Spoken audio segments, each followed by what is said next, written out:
On Friday, for the first time, 200 engineers were separated from the others. Among this battalion were the first group of 20 Willa and Tony worked with. For the first time, 5 officers stood before their men. It was obvious President Putin was nervous. He had transported up to 20 several times. But knowing he was nervous, Tony encouraged him. "Mr. President, get the men excited. Get them laughing. It will be much easier.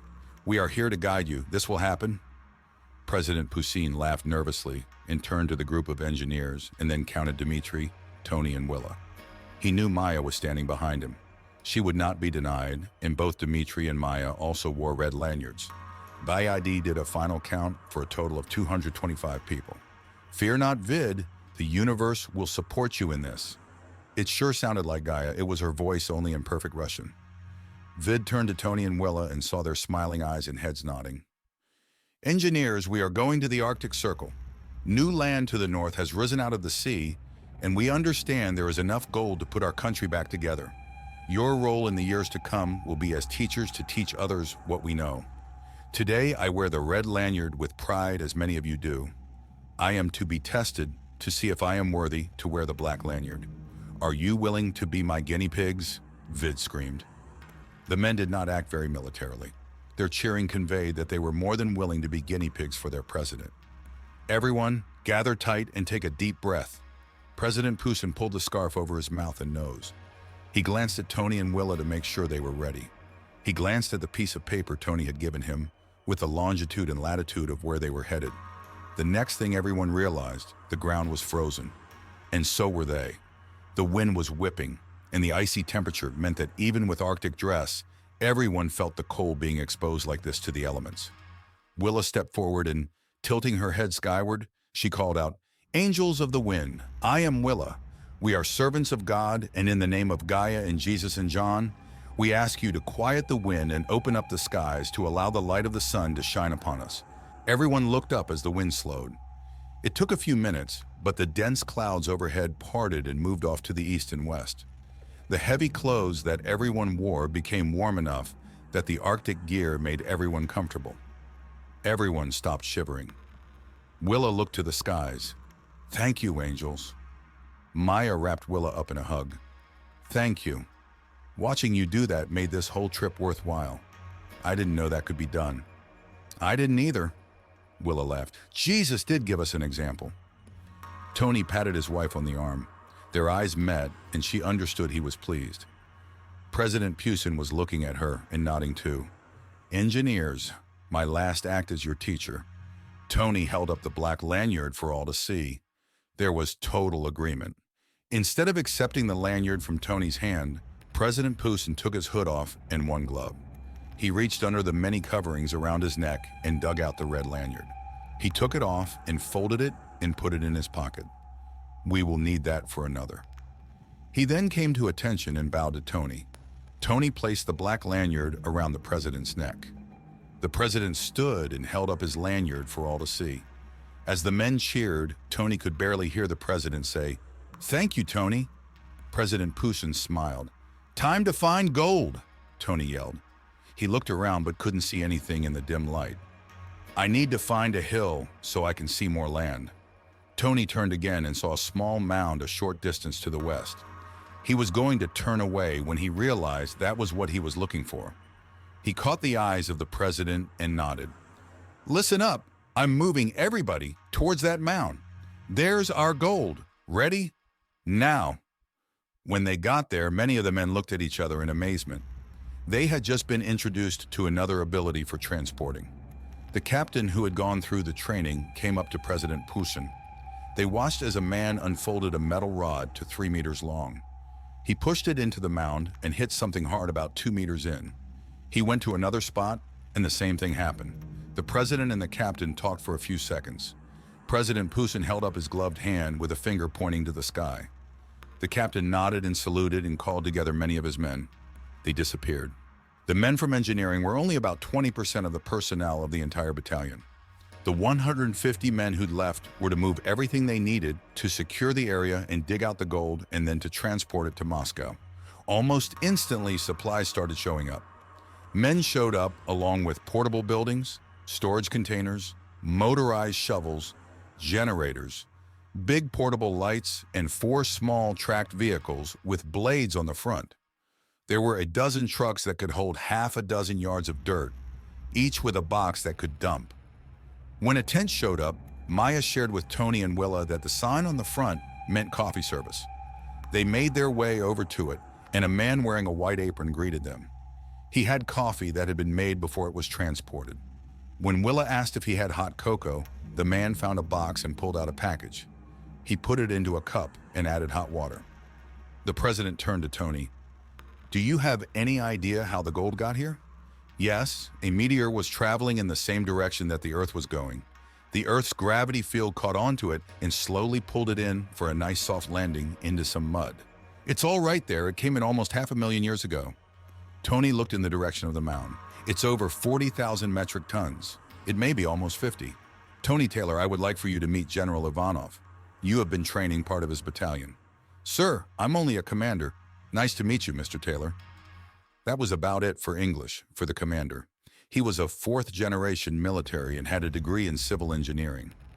Despite loving it from the beginning, he realized it was a dead end regarding promotions. But now he'd just been made a very young general by the only man with enough power to do so at a whim. The captain came in just as President Putin was explaining, "If you can move that mound of gold to Moscow within a month or two, I will promote every man in your battalion and I will make you a general." President Putin put his hand out to shake on his promise. Denver, Colorado. Everyone knew instantly when 4 of their men had died. John, Peter, and the 200 with them all wore green vests with U.S. Marshals on the back. The 4 had gone into a large opening. It was poorly lit, but it was clear the cavern went for some distance into the complex. Better lighting was 100 or so feet ahead. They were with 12 others who were exploring sub-level 6. When they had cleared the opening, the top of the opening crashed to the floor behind them and in front of them. There was a hissing sound, and the 4 men fell to the floor in severe pain. In minutes, they were dead. When John heard, he called a halt to the search of the complex. Peter looked up the county building department. "Hang on, John," Peter shared. They made their way to the building department. From there, they found the main info desk and were sent to the 4th floor, where plans were kept in a vault of public buildings. The place was almost empty. John and Peter found a counter and stood to wait to be acknowledged. A woman with a name tag that read Agnes Murphy walked up to them. "How can I help you today?" "We want to review the plans for the Denver International Airport," John shared. "That takes a security clearance," Agnes informed. "How do we get security clearances?" Peter asked. "I don't know. And if you don't know, then you probably can't," Agnes shared. "Do you know who the President of the new United States is?" John asked. "You mean the Western states," Agnes corrected.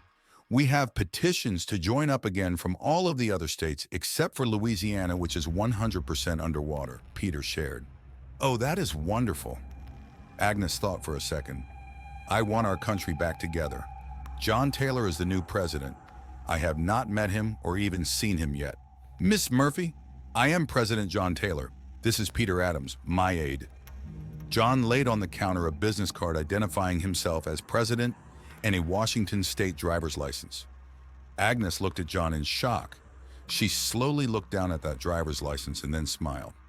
"Ms. Murphy, I, as president, grant myself and Peter Adams the highest security clearance in the nation."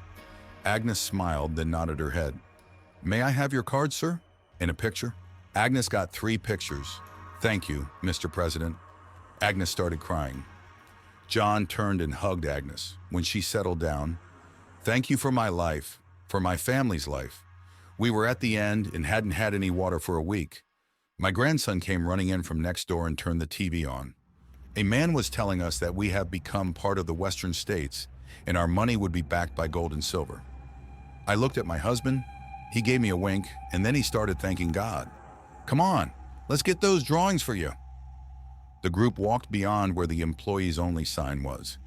Agnes put a key into a lock and turned the handle. There, on the floor, was a young man lying in a pool of dried blood. Agnes screamed, then covered up her nose from the smell. "I think that's Chet, our intern. Oh God, Marlene may be here too." The 2 of them did not sign out on Sunday and left the lights on. Chet's been dead for 4 days. I get a no about bringing him back. John looked around from his kneeling position next to the dead man. Are the airport drawings here? They are supposed to be, but no. There are only the drawings from the subcontractors. How important is this? Agnes asked. We believe there are 40,000 tons of our stolen gold under that airport. We lost 4 men this morning, and now here is another one, John shared. Come with me. Agnes turned right out of the room and went down about 7 rows before turning into a wide one. She went to the end and unlocked a big metal cabinet. There inside were more drawings. This is our second set. If we have duplicates, we keep them in here. I found her, Peter shouted. We're going to need water. Agnes, can you get us a couple of bottles of water? John read Agnes's frown. Is it Marlene? Agnes nodded, and John explained. If we bring her back to life, she will be dehydrated and need water, or her body will shut down and she will die again. Understood. Agnes turned and moved back the way they had come. John grabbed the airport plans and shut the cabinet and locked it. He took the keys and moved toward the main walkway. Peter, where are you? Peter was only the next row over. Marlene had her eyes open. Who are you? That's President John Taylor. Peter shared. I'm Peter Adams, his aide. How are you doing? John asked. My vision is coming back and my head does not hurt so much. Marlene shared. There you are. I got water. Agnes had 3 bottles of water. Drink slowly. If you had something with electrolytes in it, better. You need to drink twice your normal water and fluids in the next 24 hours. If you start having pains in your kidneys or other parts of your body, give me a call. John handed Marlene one of his cards. Marlene, who did this? Agnes asked. Frederick Hobart. He's on the airport commission board. Marlene shook her head. He signed in.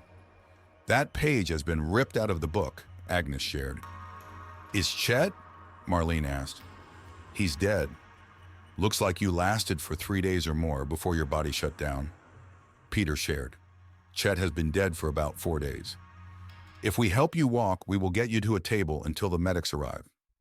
John suggested, Agnes, have you called 911? No, I don't know what we will get for help. Agnes responded, I'll call them now. They got Marlene out to the table. It was all the effort she wanted to make. John, go ask that man if he worked on the drawings for the airport. John went over to the next table. Hi, I'm President John Taylor. John held out his hand to shake. Glad to meet you, Mr. President. I'm Frank Martin, architect. How can I help you? Mr. Martin, we are looking for information on the Denver International Airport, John shared. You are looking for gold. Mr. Martin stated, we have been petitioned by the other states to join with us. I need gold to make the economy work. John shared, you saved my life and my family's lives. Things were getting worse. I had money in my pocket and the stores wouldn't take it. I'll show you where the gold is. Let's open that drawing up. I was 30 years old when I worked on that job. I was in the wrong place one day. They had some fancy steel forms that they made 5 big rooms with. They were 40 or 50 feet square, and they must have put 9 truckloads of concrete into that floor. I came by a few days later, and all I could see was part of one roof and some of the walls. They built a tunnel in front of the rooms, then buried the whole works. I believe it's sub-level 6. Frank continued to turn the pages to the airport drawings. There they are, page 172. The lead architect, William Smith, drew the drawings on it. He's been dead for 15 years. Peter was taking pictures with his smartphone. How much gold is down there? Frank Martin asked. We think maybe 30,000 to 40,000 metric tons. John shared, although I am hearing very much more. The way they were built, those rooms could easily handle 30,000 to 40,000 metric tons each. Frank Martin shared, the sheriff has arrived. Peter shared, oh boy. Let me go sit with Marlene. Her body cannot handle much stress right now. John shared, Mr. President, I'll continue to find out from Mr. Martin anything that will help us. Peter stated. Back at the Arctic Circle, Mr. President, Mr. Taylor Commander, and honored ladies, I think you will want to see what we have found. The captain was very excited. As they came through the tent flap, they looked at an area the size of a two-story house that had been cleared of frozen dirt and mud. Several soldiers had taken high-pressure air hoses and attempted to clean the surface. It was enough to see what was there. Part of Plan 1 was to alert the nation. There had been 2 or 3 dozen reporters standing by and now found themselves in the Arctic Circle, transported by the battalion personnel. One of the TV reporters by the name of Yelena, who had interviewed President Putin on many occasions in the past, came up to the president. "Mr. President, what are we looking at?" She was not dressed for the Arctic Circle with the sun about to dip below the horizon. Maya had one of the engineers bring her one of the heavy coats with a big hood, gloves, and a scarf to cover much of her face. "Let's find out, Yelena. Engineer, what are your readings?" President Putin asked a young man who was near the mound of the yellow metal. The young man spoke quickly with his comrade. 92%, sir." The young engineer smiled. "Is that the high reading or the low reading?" "Sir, we have taken 47 readings from all the material exposed so far.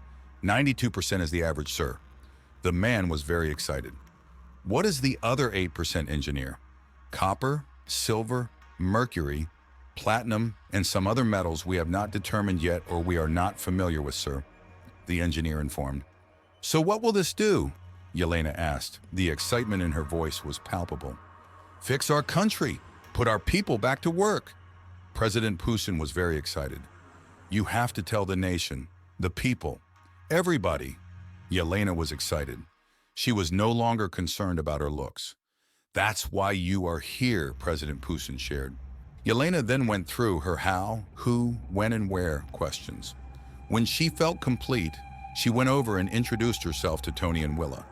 Yelena and the cameraman arranged President Putin to stand in front of the mound of exposed gold. Tony and Willa stood at his left. Yelena then stood to where the camera picked up the president and the tailors over her left shoulder as she announced to the country all the information she'd obtained. She then turned to the president, standing with Tony and Willa.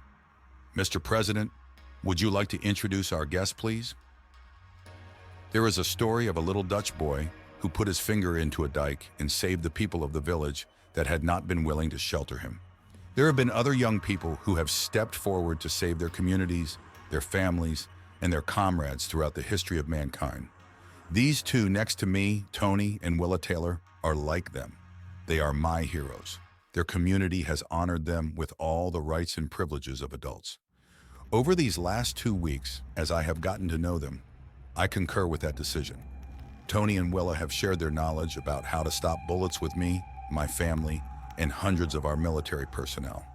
The military will be teaching other personnel and all the citizens of our great nation. Tony has another gift. He can see metal deposits under the earth. He found some satellite pictures on the internet of this new land.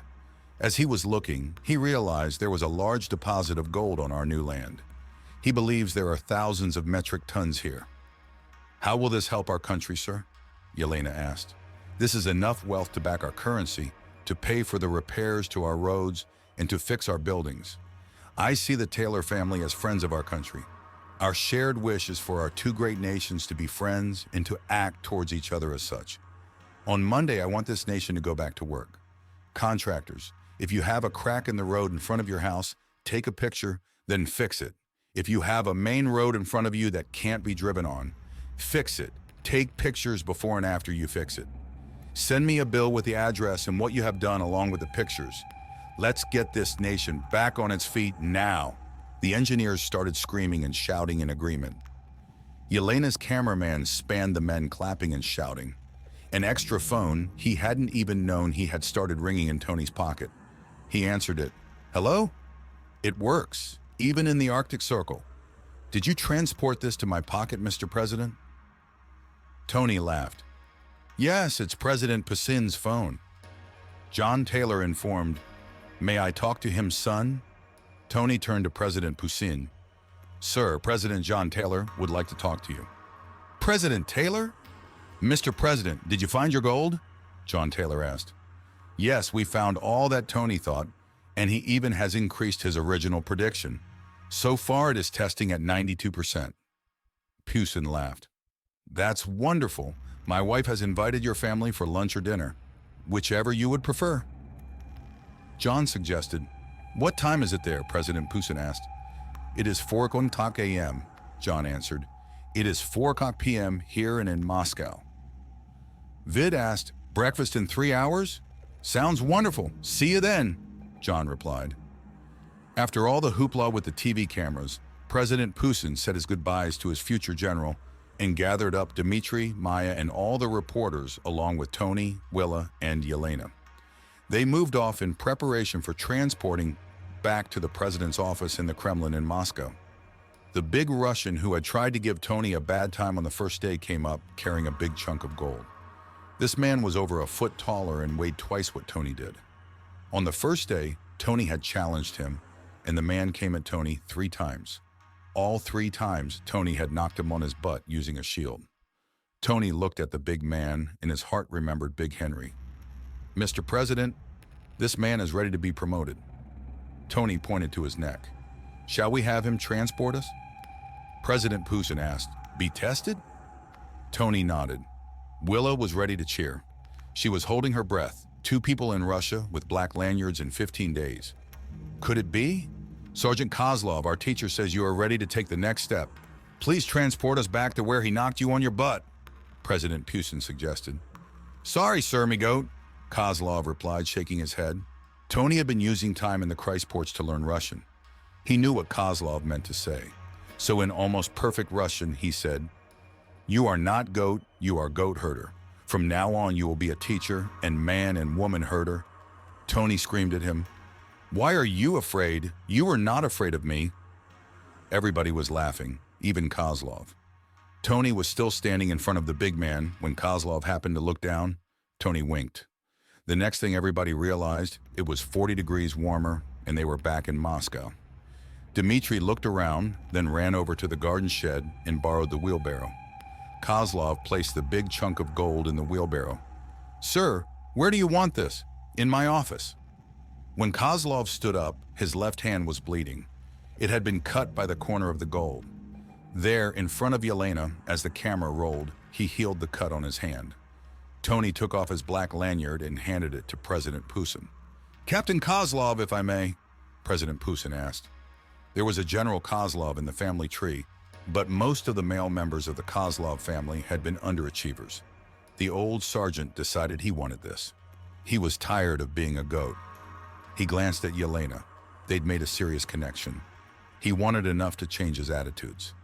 He then focused on the president. Yes, sir. He came to attention and bowed his head. The president placed the black lanyard around his neck. Captain Kozlov returned to attention and saluted the president. The president saluted back, then put his hand out to shake. Captain Kozlov met the hand, and the 2 men locked eyes. President Putin took a deep breath. The air smells clean today. Perhaps it rained last night, sir, Kozlov suggested. What are your plans for today? President Putin asked. Captain Kozlov touched his black lanyard. To go to work, sir. We have 140 million friends and family who need to know what we know. I concur. Have fun. The president nodded and watched as the big man walked towards the news people. When Kozlov got close to Yelena, she asked, What does the black lanyard mean? Step 5 of mastering John's training. And now the president is calling me captain. Yelena was happy to hear this information. Back at the group, I want to go home and take care of Scud. Maya came up and kissed Vid. Give me a call as soon as possible. We have a date, Vid said as Maya disappeared. Tony and Dmitry got the 200-pound block of gold into the office and up onto a square table. As Dmitry took the wheelbarrow back, Vid got a phone call on his new phone. The display read, Maya, hello Maya. Vid, have you read the instructions for these phones? Maya asked. No, I got the phone without the box or instructions. He happened to look over, and there was a box on his desk. It looked like something a phone might come in. After I left you on the parade ground, I went home and took care of Scud. After that, I said aloud to myself that I needed to call Vid, and the phone did. Maya was puzzled. I just got the batteries in it and turned it on and said I needed to call you, and it did. How can it do that? Vid laughed. We can ask John Taylor.